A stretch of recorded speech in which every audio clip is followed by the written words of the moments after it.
Nikuulize swali, sikuulizi sasa kama journalist, nakuuliza kama a woman. I just want to understand the mind of a man. Unasema vizuri sana, mmekaa na Wairimu for 13 years. Amna major issues. We've never had an issue.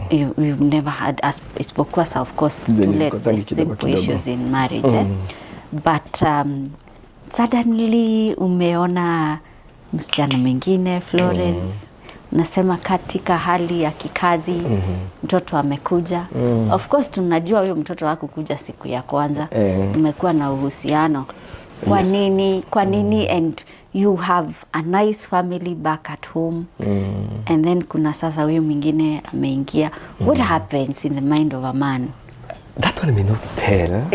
I think it's something that we need to research on. Juu hata mimi mwenyewe sielewi. Lakini unaona kwa ile mazoeano yenye umekuwa pamoja, mnaonana kila siku, so unapata tu maybe umemaliza mkutano late, all those things. So unajipata tu.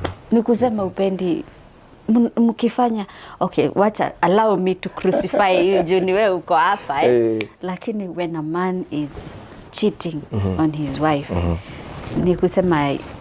ni kusema kuna kitu inakosa nyumbani, you don't love your wife anymore, ama what is the issue?